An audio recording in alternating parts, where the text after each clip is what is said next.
I want to continue this market conversation. We're joined now by James Liu, Clearnomics Founder and CEO. James, always great to have you here with us. I want to pick up on this point that Jared was mentioning just now about cryptocurrencies. A bit of a two-part question for you here.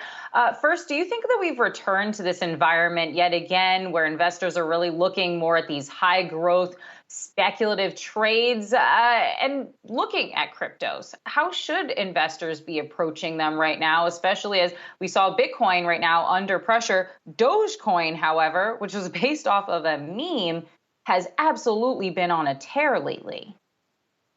Hey, Kristin, good to chat with you. Well, I am very bullish on all the memes around Bitcoin and Dogecoin for sure. I think it's tough to be an investor in this environment because there are two major things happening. One is that you have all this liquidity in the system and all these technical factors, including around crypto, including around US treasuries, including around growth stocks and tech stocks that are kind of whipsawing the market one way or another every single week. And so that's kind of happening right in front of our eyes. But the bigger backdrop is that you take a look at the economic data we've gotten just over the last few weeks. These are blockbuster reports. I mean, in some cases, these are the best numbers we might see in our lifetimes because of the bounce back from last year. And you think about what the market is trying to factor in, and it's not just a knee-jerk recovery or mechanical recovery. It's also not just a stimulus going through the system. It seems like markets are basically valuing some sort of huge acceleration or what we might call animal spirits. In the past, we've talked about this as a multiplier effect that would take shape. And so you both have this whipsawing of markets that's happening day to day, but longer term, there are very high expectations built into the market.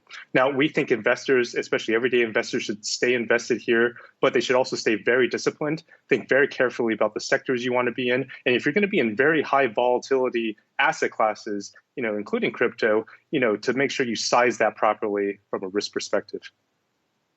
James, you talk about a big, robust economic recovery already being priced into the market. So then what's the wild card for investors? Is it inflation that's going to start to heat up? And do you think that investors have properly sort of priced that into the market at the moment? Yeah, it's a good question, Alexis. To us, inflation is the symptom and not the cause per se. So really the wild card, as you put it, is will there be not just stimulus that goes through the system, but will that somehow culminate in these animal spirits? And I think that's what investors are always looking for. In other words, the markets starting last April was already expecting this recovery. And so at this point, for this to continue, even with expectations that GDP and earnings will regain their footing by the end of this year, you would have to see that wildcard factor take into effect. And at this point, we think that the economy could increasingly accelerate here, especially as it reopens. Again, these numbers that we're seeing are absolutely amazing, but this is not a reason to kind of take your guard down and not focus on risk management in your portfolio. James, just looking at this environment right now, where are you seeing opportunities for investors if they want to put some fresh money to work? What sectors, what industries are you liking right now? And so, Kristin, we still think the rotation trade is relatively early. And there are two parts to that. One is just the rotation from last year from growth in tech. We think that we're still fairly early in that because that's very much tied to the other parts, the epicenter parts of the economy bouncing back. So that's one area. So things like financials, of course, we had blockbuster earnings last week, blowout numbers from some of the financials. We think that'll continue the rest of this year and into next year, as well as energy, materials, industrials, those types of sectors. But then you also look at the inflation trade, and we don't think that's over yet per se. There are going to be hiccups along the way, but we're going to continue to get data and acceleration in the inflation numbers the rest of this year. We don't think it'll be runaway inflation like some fear, but we think that that trade is still here to stay.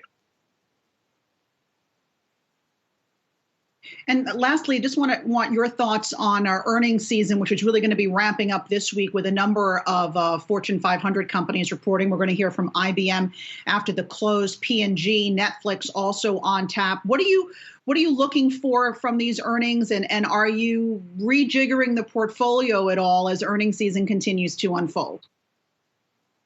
Yeah, earnings season is a critical time just to make sure that the economic growth that we're seeing and we've talked about is filtering into corporate performance and also consumer behavior. And so we are looking for confirmation that that rotation is happening across the sectors that we just talked about.